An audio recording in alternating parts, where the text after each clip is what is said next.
ટૂંકી નોટિસથી પેલા તો બધાનો ખૂબ ખૂબ આભાર માનું છું. જ્યારે ગુજરાતની અંદર 95માં સ્પષ્ટ બહુમતી ભારતીય જનતા પાર્ટીના મળે ત્યારે જે કેશુભાઈનું શાસન આવ્યું, કેશુભાઈ ગુજરાતના મુખ્યમંત્રી બન્યા ત્યારે એટલો બધો ક્રેઝ કેશુભાઈનો હતો કે લોકોના ટોળા ઉમટતા. એ પછી ક્રેઝ એક ભૂષાણો, પછી ગુજરાતના મુખ્યમંત્રી નરેન્દ્રભાઈ બન્યા.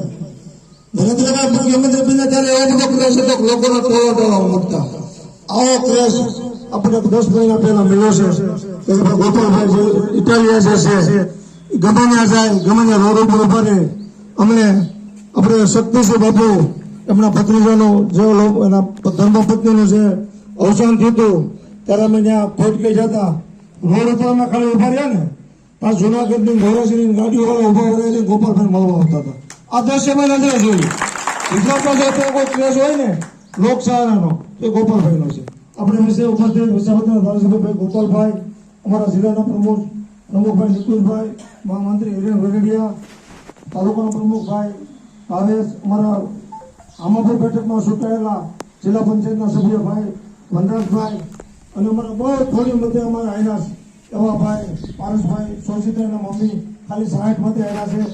અમારે ધારીની અંદર જેમ કે લોઢાનું તીર માર્યું નગરપાલિકામાં 100 બેઠક લઈ આવ્યા છે. રવિભાઈ હિરાણી અને એક બેઠક પ્રેમજનાની છે અતુલભાઈ કાનાણીનો ગોરી કહેવાય. 3 બેઠક સીતાની, એક બેઠક ખાલી આપણે 4 મત કર્યા છે. ભાઈ સીપી એ આપણા નગરપાલિકામાં ચૂંટાયેલા ઉમેદવાર છે. પછી અમારા જે પ્રતિનિધિ ભાઈ અમારા સાગઠિયા બાલાપુરની જે સીટ ઉપર અમારો ઉમેદવાર છે લીડર એ તો અભિમન્યુની ઘરે એકલો લીડર છે. દાદ દેવી પડે એને. બાલાપુર એટલે ભાજપનો ગઢ છે. એમાં એ માણસે જે તાકાત દેખાડીને અને ચૂંટણી લડ્યો છે બિરદાવું છું. આપ સૌ પધાર્યા, ખૂબ ખૂબ આભાર.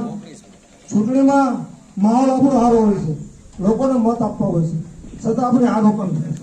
આ બહુ મંથન કરવાની જરૂર છે કે આપણી પાસે ટીમવર્ક નથી. જ્યારે બૂથ ઉપર મતદાન જ્યારે કરવાનું હોય ને ત્યારે એક બૂથ ઉપર ઓછામાં ઓછા 10 માણસોની ટીમ તમારે રાખવી પડે.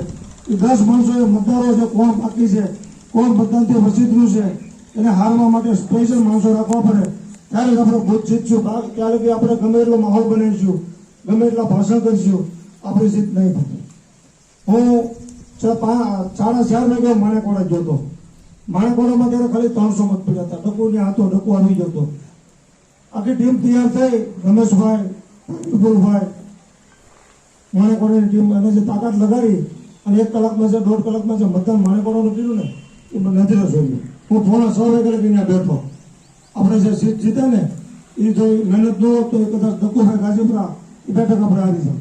તો મિત્રો હમણાં ગ્રામ પંચાયતો આવે છે દિવાળીની, તો બધી ગ્રામ પંચાયતોમાં આપણો સરપંચ ચૂંટાય એવો અગાઉથી પ્લાન ગોઠવી અને બધાને ખૂબ ખૂબ આભાર. જય હિન્દ, જય ભારત.